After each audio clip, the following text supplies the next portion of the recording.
Tucker Carlson predicts hot war with Russia to defeat Trump in election. He was speaking to Adam Carolla, and he said, they will do anything to win. So how do they do that? They're not going to do COVID again. Whoever on the right is afraid they're going to do COVID and mask mandates, they're not going to do that. Carlson told Adam Carolla, they can't do that. They've already been exposed. That won't work. There's going to be, no, what are they going to do? They're going to go to war with Russia. It's what they're going to do. There will be a hot war between the United States and Russia in the next year. Yikes. That's strong words coming from Tucker. And it is a contrast to what we've talked about, what many have said, because we are seeing mask mandates come back. Yes. However, he may be right.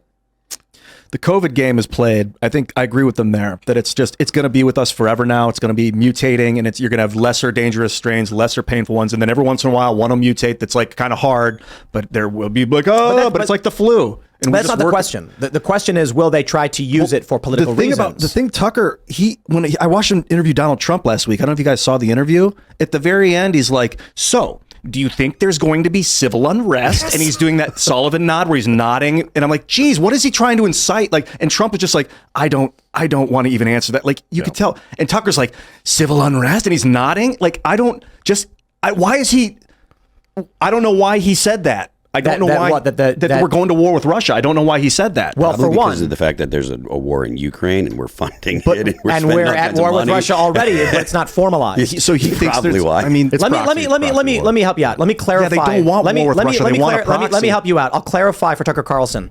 They're not going to war with Russia. He's wrong. What he should have said is they're going to formally announce we have been at war with Russia and try and act like it's just begun. I'm concerned about total war. I can understand the proxy war, like Vietnam. We fought the communists in Vietnam. We didn't want to bomb Moscow because we didn't want Washington to get wiped off the map. Right. And if we go to war with Russia, we're going to annihilate each of our capitals. And then China will take over the world, or India and China will take it over. Slow down there. We're at war with Russia right now. We already are. And so what do you guys think will happen in the election cycle? Well, they're definitely going to bring the COVID's coming back. I mean, I don't know. I mean, I already see people talking about mask mandates at schools. They're definitely going to start. Joe Biden's talking about a new vaccine to be funded. A whole new one that's going to work this time, he says. And It's a weird thing to say, and it's inappropriate, mind you. Yeah. Yes. Inappropriate for Joe Biden to say that. I mean, it actually is. I don't think Joe Biden cares what's inappropriate at this point. I honestly think that Joe Biden is That's right. He'll snip your kid right in front of you. He's much like Weekend at Bernie's right now. And someone's holding him up with strings and walking him around the stage. I honestly, I don't know. I think that they're gonna try to push the mandates back. I think they're gonna try to mess with people's jobs again. I really do. But I think that the American public, many of the people who fell for it the first time, are not going to fall for it again. But so the way we've described it is, or what we've predicted, they will issue guidelines. They'll do something like you cannot discriminate against someone who decides to quarantine, but no one's forced to quarantine.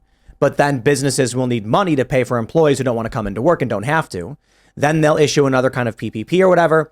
The guidelines, because they know they can't do a hard lockdown, justify an expansion of universal mail-in voting. I wouldn't be surprised if they outright legalize mass ballot harvesting under the guise of COVID. There's no doubt that that's part of this push. I mean, they definitely want mail-in voting as much as possible. Look, the Democrats are going to do anything they possibly can to win. I just don't think they can do it with Biden.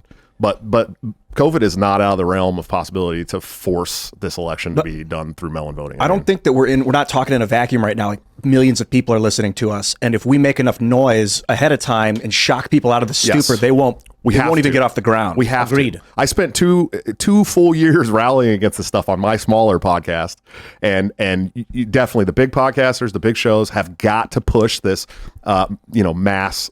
It was I think Scott Adams.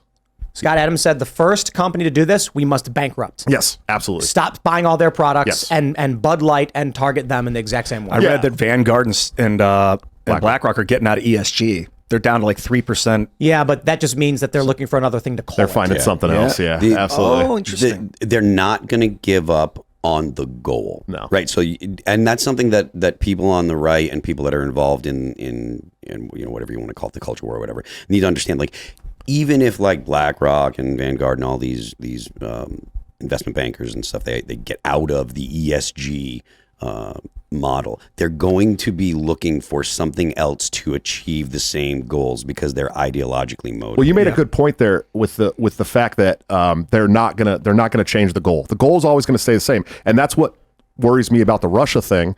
Right? Is that if COVID doesn't work, there's a damn good chance that they use a hot war. But look, What do you think is the goal with Russia? The goal with Russia right now, I think that it's to push them towards the one world government. I mean, if you want to get really deep into Alex Jones territory, it's not Alex Jones. But hold on, territory. there are two dominant global factions: NATO and BRICS. Sure. What's the idea? We need to crush them because BRICS is our enemy. No, I don't. But you're not going to get Russia to fall under NATO influence, right? Because they're not going to. They just want Russia to be weak. Right. Yeah. I think it may actually just be more so. They're not thinking about it in terms of we must defeat Russia because Russia's the enemy. It's we must reduce BRICS by 7%. Sure. Yeah. Sure.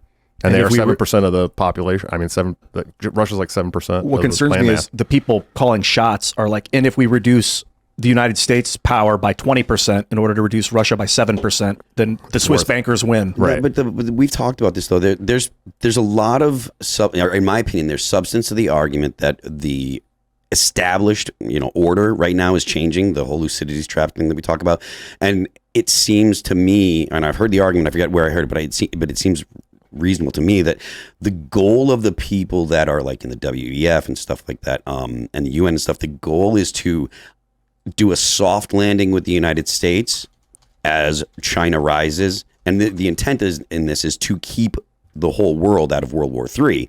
But if they can have a soft landing and lower the U.S.'s living standards in a way that doesn't cause too much chaos in the United States, and also at the same time support China so they can raise their level of influence and stuff and manage that without having the U.S. and China go to war, that I think is the goal. Because the Chinese model, in my opinion, is what the people like the WEF and stuff, was what they want to institute in the West, because they have essentially ultimate control over the population. And that's, have you guys seen that Eugenia Cooney video? Mm-mm. She's the social media influencer who weighs probably 13 pounds.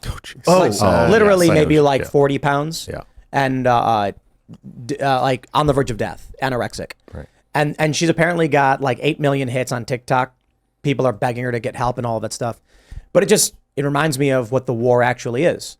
Right now, you have influence from China to destroy the younger generations in this country. These kids, I saw one story already. Someone said that their younger sibling stopped eating because they wanted to look like Eugenia. It's the opium war, except they're not using actual physical opium. They're using technology. No, they are though. I mean, that's coming through the southern border, so that's happening too. Yeah. Does China want to destroy America? You think that China wants to destroy America, or they just want to weaken it so they can have 10% more power in the Pacific? I think right now what the global powers are looking at is, I just want them to be weaker than us, so we have the dominant position. It's almost like a sumo match, right? But it could eventually lead to a fist fight. And it seems like that's where we're going. Now, as for Tucker Carlson predicting hot war with Russia, I think it's funny because if you actually talked to him about it and said, right, but we're at war with Russia, he'd say, well, yes, of course. Of course. And then he'd expand upon the idea being the U.S. will formally declare war, or they'll find a reason to do it. And it's going to be some kind of false flag. Not with Congress, though. Oh, of course not. It's going to be unilateral action. It's going to be unilateral. It's going to be a NATO Article 5. Sure. So false flag. This is what they did in Vietnam. They did a false flag to get us to go to Vietnam to fight a proxy war against Russia. Right. So you're thinking now they're going to do a false flag to get us go fight the mainland Russia, like, we're going to invade Russia kind of thing? I know. There's the idea of the United States putting boots into like Russia. No. What about on Alaska? Absolutely. I mean, it's what is it, like 100 miles away from Russia? No, there's nothing even up there. 50 miles or something? There's nothing strategic up there. Beachheads. The Aleutian Islands stretch all the way, like very, very close to Japan. Yeah. But think about what you're talking about though. Like if Russia invades Alaska, right? They have to go over the Rockies to get to mainland, to the lower 48. or They have to invade Canada. Yeah, they have to go through Canada, and they have to go over. Like, this is not. Dude, they're going to be easy. slipping on maple syrup. Yeah, I mean, Getting frozen in the ice. And listen, I've traveled through the Rockies out there. You blow up passes and you shut down any advance. Yeah. Okay, you can't drive tanks and stuff like that through the mountains without roads. And that's just not happening. Could they take the Fallout. coast? It is not happening like that. Fallout 3. On the flip side, China it's hard invades there. Alaska for resources. You can take all of Alaska. Yeah. Yeah. But I mean, how many people are in Alaska? there's like 250,000 in the state, I think. We'd have no choice but to respond with a maximum military force. Oh yeah, if Russia the or nukes China would fly did if there's an anything. invasion. I don't think nukes. There's would no fly. waiting around. I You do not- decimate the opponent in that situation. They do not invade. I think let's get specific. In the event that China, Russia, or whatever these BRICS powers invade Alaska, that's a long shot for a variety of reasons. But in the event they do, I do not believe that ICBM nuclear weapons will be launched over that. However, don't be surprised if you see nuclear artillery. Yeah, to be honest with you, like, not that the idea of anyone invading Alaska is more compelling now that we're discussing it, but if there were a situation like that, Alaska is the type of place where using tactical nuclear weapons would make sense. There's nobody around. Very small population. Yeah, there's nobody around, and if you see a column moving, take them out. I meant offensive, like counter-offense, tactical nuclear weapons, like on Russian cities. If the Russians invade the United States, they beg for death. Yeah. But hold on. Tactical, those are strategic. This is the problem with nukes. The Russian government attacks, so your response is to vaporize 1 million innocent civilians. Right? We can't do that. And that's why I don't think the nukes go flying. This idea that in the event of war, we all start firing nukes at our cities is just like, they're trying to control the cities. They're trying to control resources. Nobody wants to, I would say for the most part, most people don't want to rule over the ashes, but they don't want to be subjugated either. The only reason you would see nukes fly is to destroy military targets. So you may see New York in some way devastated by a massive nuclear attack or some kind of advanced attack. I believe it's more likely at this point, civilian targets will be hit by massive cyber attacks. Yeah. What we saw with the ransomware, where you have like the train system, the whole network goes down because all of the computers get encrypted instantly. The pipeline. The pipeline. How did they take out exactly? How did they take out Nord Stream? That Who took out Nord Stream? Yeah, exactly. They. Who is they, not they. Not that the they. CIA. Yeah. How did U.S. intelligence and Western powers take out Nord Stream? Just like and then blame it on Russia. Conventional explosives, a lot of explosives, nanothermite, stuff like that. A lot of explosives. Like apparently the it's not that hard. The pipeline is like encased in like it's not just like a tube. Like it's a big deal. Right. So there's a lot of look. You don't. It's underwater. You blow it up. Yeah, you don't need a nuclear bomb to blow up a pipe, right? But what I think we'd be more likely to see is, Kellen mentioned it. There was that cyber attack on that pipeline, and that basically shut down gas supply in the southeast. And people don't remember that. It's kind of like, that could be war, and you would not know. The risk is, in the past, Gulf of Tonkin, Vietnam, the U.S. wanted the American people to think we were attacked to justify public support for a war. Right. Today, there's good reason not to get forced into a war because you want to be prepared for one. And if you're not, you don't want your economy disrupted. So the U.S. is not going to come out and be like that cyber attack. That was China, because that would mean the people would rally and demand retaliation, which we may not be prepared for. However, that being said, the U.S. government could very easily cyber attack a water plant or a pipeline, disrupt the flow of energy in the Midwest, in Chicago or something. Millions of people are in desperate panic. Water is not pumping out of their, there's no electricity or whatever. And then they say, that was China. We found Putin's passport. I like that. I like that line of thinking, because us podcasters and guys who do shows, we're constantly talking about who's our biggest enemy. Who's our biggest? These guys are going to attack thermonuclear war. Our biggest enemy's right here, man.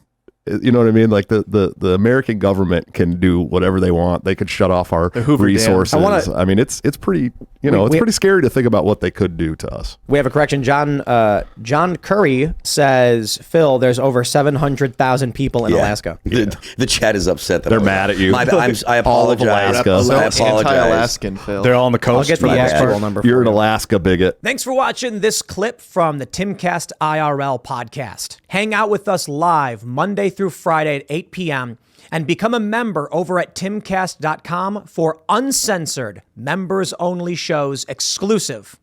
Thanks for hanging out, and we'll see you all next time.